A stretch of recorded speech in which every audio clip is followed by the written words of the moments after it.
Hey everybody, getting a little cabin fever this time of year. It's February and cold outside, and I got my fake fireplace going over here to try to give the video a little ambiance. I hope you appreciate it. Today I want to talk about financing land. Recently I've sold some land to some people that had a lot of money saved up and they could pay cash for property. But most of us aren't in that kind of shape, especially with the land prices the way they are today. So I can tell you what I've done in the past. You may come up with some other ideas too. But just to start with, I'm going to go with an example. Let's say that you came across 100 or a little more acres and the price tag is $300,000. Well, if you have 60 grand saved up, or you can sell something to get 60 grand, you can put a 20% down payment on that, and at 4% interest today, you can get your payments down to $1,200 a month.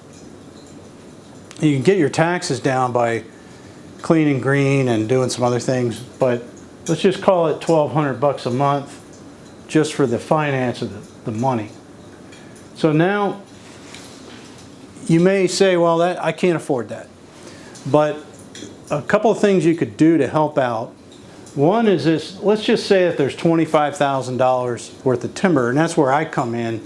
If I can help you find a piece of land, I can cruise the timber. I can tell you that, yeah, we can go in there and we can tap into some of that timber, get 25, 30, 50 grand, who knows? You know, hopefully there's good timber in there. So you can take that money and you can make a couple years worth of payments. You can see that.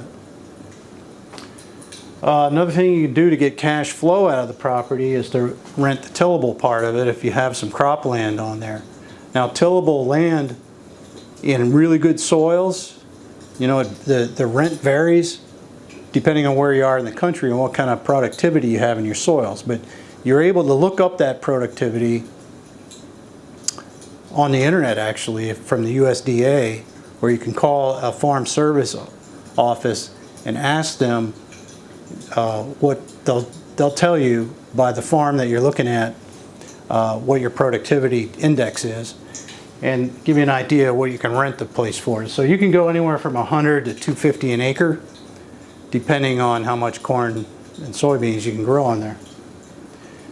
So that can help out. Let's say you have, you know, out of 100 acres, half of it is tillable. Rent that to a farmer, get some cash flow. Another thing you can do is get in there and get to work. Sell some firewood. You can do something like a pick your own berry operation. You can do pastured livestock if you have really good grazing there and you want to bring in animals. You can bring your own animals or just rent the pasture to somebody who wants to grass feed and grass finish some beef. Let's say there's a house on it that you don't need. Subdivide that off and sell it, or rent it out. Get some cash flow that way. Or if there's a lot, let's say you have a piece of ground where there's 100 acres here. And, you know, the old farmhouse is down in one corner. Why not just subdivide that off? Or a lot of times I'll see where the road cuts through it like this. Sell this part. You know, it might be too close to the road to even hunt on anyway. Get a perk test done and sell it off. And you can get some cash flow. Just keep getting cash flow to make these payments. And then you may want to sell it down the road, refinance it. You might want to get something bigger, something better.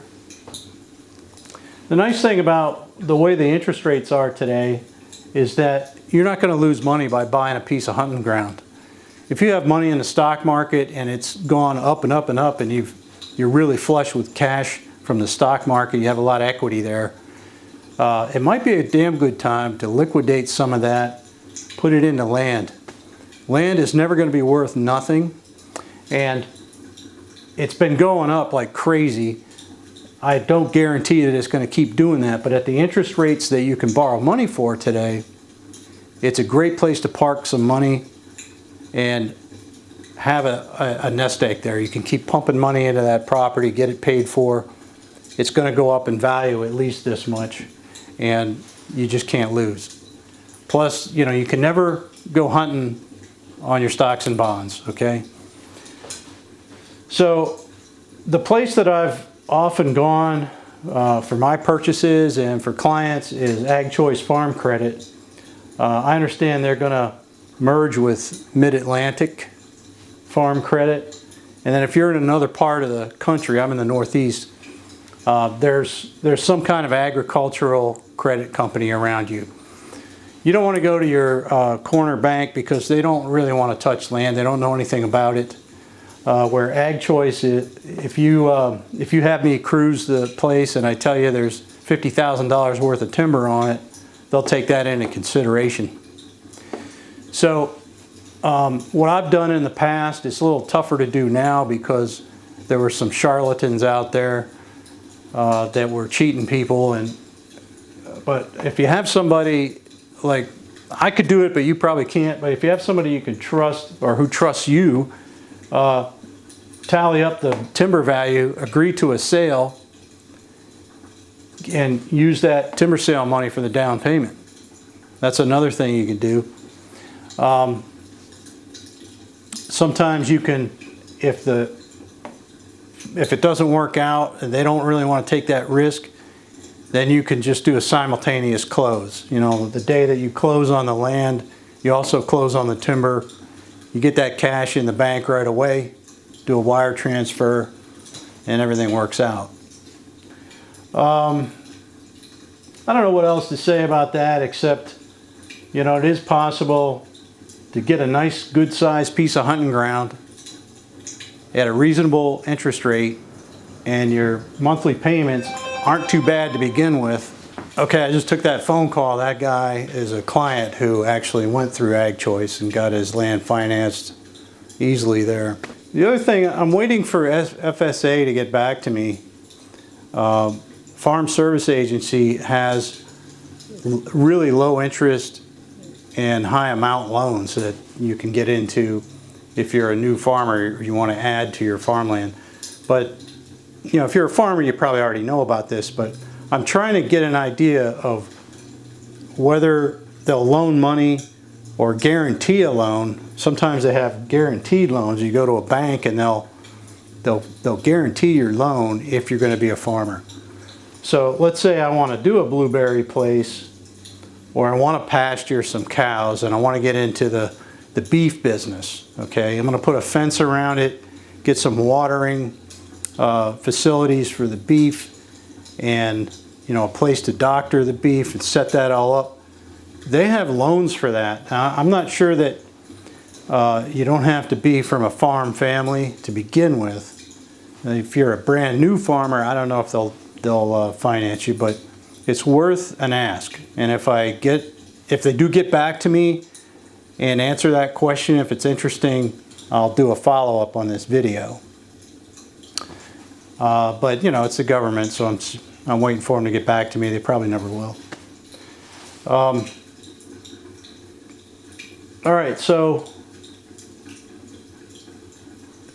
the next thing you can do is grab yourself a good partner. So let's say that you're working somewhere that you're getting a pretty good paycheck. You have a hunting buddy there at work, and you like hunting together. You got to make sure that you pick the right guy. For one thing, you have to make sure that you've hunted with this person a lot before. You know you're going to get along. You think the same way on that piece of land, on what to do with it, how to hunt it, who's going to hunt there. You have to come to a lot of discussion and agreement before you even get into something like this. But if you get a good partner, you know, two guys can hunt 100 acres effectively, and you can cut this right in half. Well, now you're looking at $600 a month. I know guys that their truck payment's more than that. And in 10 years, that truck's worth nothing. this piece of land might be worth $400,000. I don't know if it keeps going up the way it has been.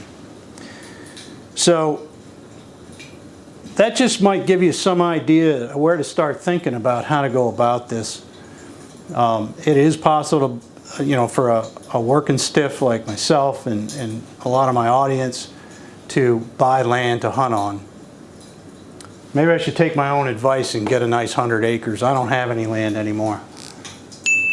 But believe me, if I had 300 or 400 grand laying around, I'd be buying land today. I wouldn't be messing around with anything else. So if you need a piece of property anywhere in Pennsylvania, especially central PA, give me a call. My info is down in the description. If you need any forestry help or help with your wildlife management on your property, hunting plans and habitat plans, give me a call. It doesn't cost anything to talk on the phone for a while, and we'll see if you can use my services. All right, I'll catch you on the next video. Be sure and hit the like and subscribe button and click on the bell so you'll be notified when there's a new video. And comment down below and let me know if there's anything you'd like to know more about.